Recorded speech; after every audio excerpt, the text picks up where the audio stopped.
75th birthday party for the Pied Piper, which was splashed 75 years ago in January in the New York Harbor, built by the Matthews Boat Company. The Matthews clan is actually, Matthews name is actually a set name of the Matheson clan. Alexander Matheson founded the Dalmore Distillery in Alness, just north of Inverness, and I happen to have a nice bottle of Dalmore whiskey on the foredeck of the boat. We're going to enjoy that in a few moments. The first sip, the first breath out of the bottle obviously will be for the Pied Piper, and then we can enjoy the rest of it at our leisure. Yeah. Oh, I'm sorry. And is it 12 years old? Is that what the 12 is? Yes. Whoa. All right. So she's getting excited about the whole thing. Yeah, 12, Isn't it kind of cold in New York to splash a boat in January? yes. I mean, We have people that used to, they used to be there.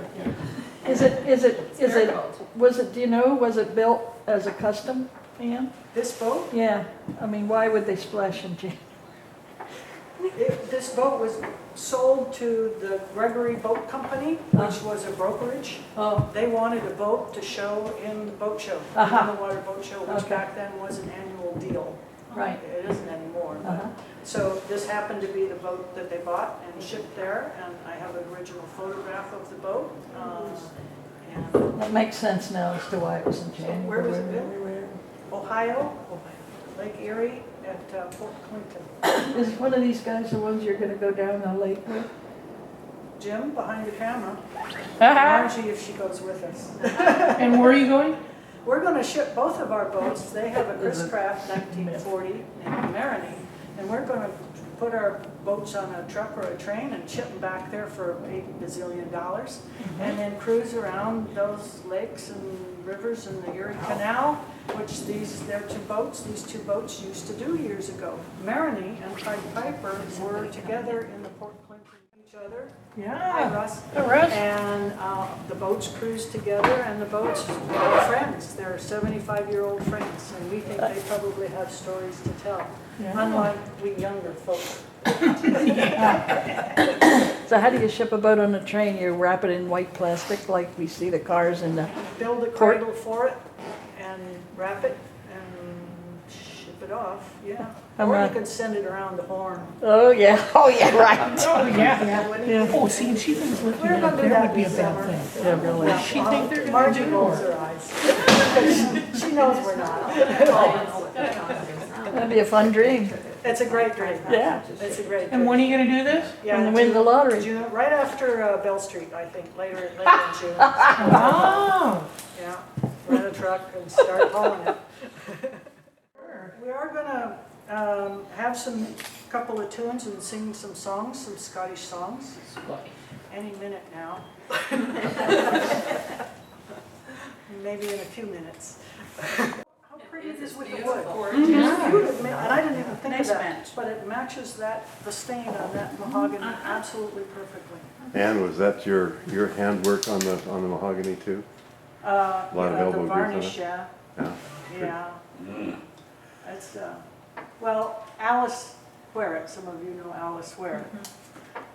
She did all the varnish work on the outside of the boat. She took every piece of wood down to bare wood, faired it, sealed it, stained it, sealed it, varnished it, and Holy. there are, if anyone has good hearing. I heard something.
looked online, we were going to Dalmore, and I looked online, and it was after I picked that one that I realized that Alexander Matheson had founded that. And I already owned the Matthews boat. So there was that connection that I didn't even know existed, but he opened the door and things happened. So we went there and I drank a little whiskey and it was pretty good. So later I come home and, live life and do things, and then I'm getting ready to celebrate this boat's 75th birthday, and I want to hire a bagpiper and surprise the boat. I'm surprised her bilge pumps didn't all come on. But, so I actually contacted 3 other bagpipers, 2 pipe bands here in Tacoma, and their websites say, contact us and we'll send you a list of players that hire out. So I wrote and talked about the boat and this and that and the other thing, and I got an email immediately from each of the 2 pipe majors and said, oh no, you don't need anyone else. I will do it for you. And I thought, the hell? My money and I don't like your attitude. I want to pick what she wants. So I went to somebody else, and he was in California, couldn't make it, and I thought, well, golly gosh. So I Googled Seattle, Tacoma bagpiper, and up comes Big Salad. And I didn't like the way the first guy looked. That wasn't new. I hope that's a compliment. No. He's a redhead, he's better. So the second one was Brian. And so I emailed you, and then I found your website and emailed you, and it was the most wonderful, cordial connection, friendship right off the bat. And so we made an agreement for him to come down and play for her. And then I go back to the Dalmore website, and I think, well, I better get my facts straight to talk about the Dalmore, when it was founded, and I knew that Matheson sold it after about 47 years. Well, I look, after I've hired Brian Mackenzie, I find out Matheson sold the distillery to the Mackenzie clan. And that's where the stag and the horns come from. It's a symbol from the Mackenzie. And I think, how do these things happen? I don't know. Fate. Luck of the... These are massive complexes with like hundreds and hundreds of staff, and it's amazing that it's not. It's just They're small. small tin sheds and an office and okay, we supply all around the world. It's like, how do you do that? Yeah. We did go into one warehouse that was huge where all the casks were. Yeah. And they stay in there sometimes for decades. Yeah. Then they do whatever they do with them. Oh, the most expensive bottle of whiskey ever sold is a Dalmore bottle, and that's not it. But there were Dalmore Trinitas was the name of the variety, I guess. And Trinitas because there were only 3 bottles made and sold. 2 of them sold right away in 2010. 2 of them sold right away for $150,000 each. The third one sold about a year later through Harrods, and it was $180,000. It's an expensive drum. That's an expensive book. And no one knows who bought the third one. The agent that bought it said, I'm working for an agent. The bagpipe, so this one is, there's many different makers of a bagpipe, and the ancient makers kind of from the late 1800s to the mid 1900s in Scotland. There was a couple of makers that called Laurie and Henderson. There were 2 different bagpipe makers, Lawrie and Henderson. And you would think that, like sometimes that as technology grows that they could make a better instrument and a better instrument, but the way that the bagpipes has it gone is that those 2 bagpipe makers people cannot replicate what they did. And everybody now that are making bagpipes are making perfectly great bagpipes, but the fact is they still can't replicate that.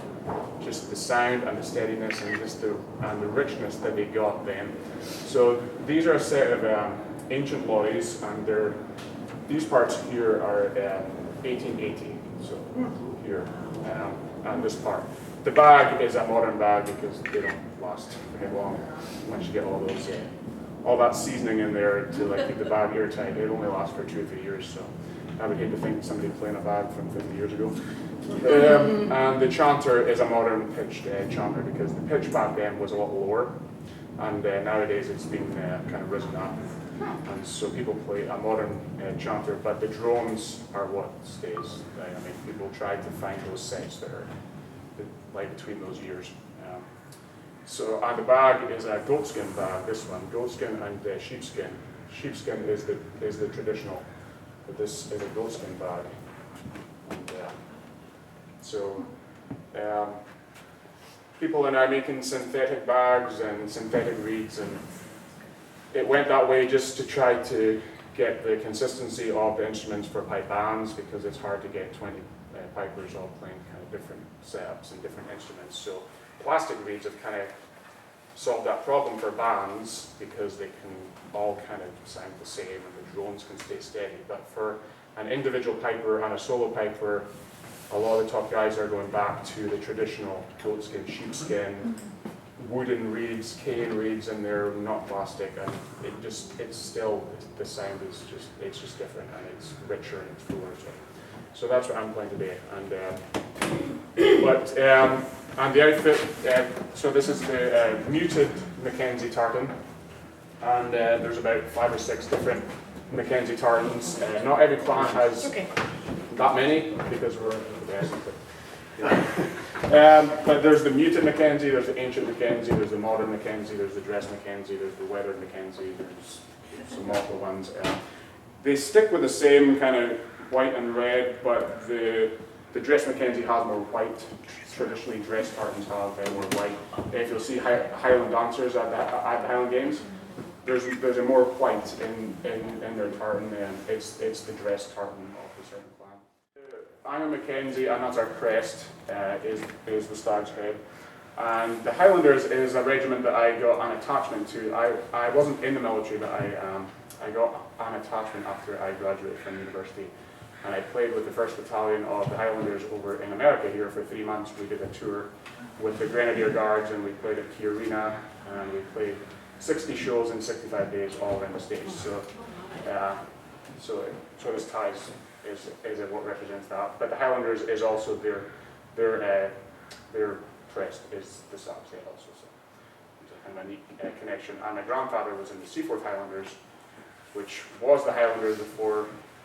So the Seaforths became the Highlanders eventually, because with all the amalgamations of all the regiments and then the cuts that the government made, and then the regiments kind of started merging together. So the old Seaforths and Camerons became the Queen's Own Highlanders, and then the Queen's Own Highlanders and the Gordon Highlanders became the Highlanders, and now they're all the Royal Regiment of Scotland, but they keep their battalions are still the names of the old regiments.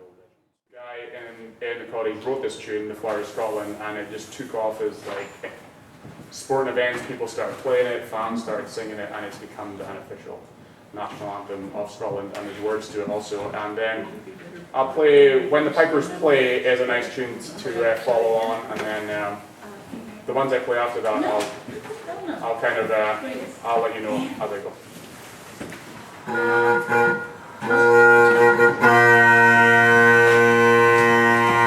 Hopefully it's not too loud in here, Kristen.